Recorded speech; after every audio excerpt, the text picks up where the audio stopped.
WhatsApp is currently not opening on many iPhone devices, often getting stuck on a white or black screen.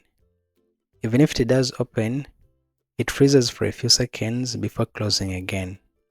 While we wait for the issue to be resolved, here is a workaround on how to fix this. Download WhatsApp Business from the App Store, then register it using the phone number that is having issues with the WhatsApp Messenger.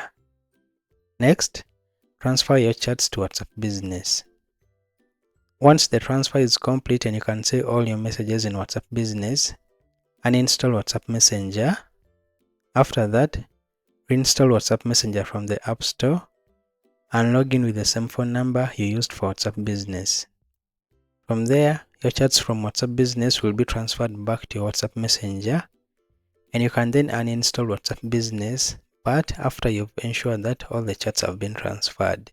You can then be able to use WhatsApp normal again, and I'll keep you updated on any new changes, so be sure to subscribe to the channel for more updates.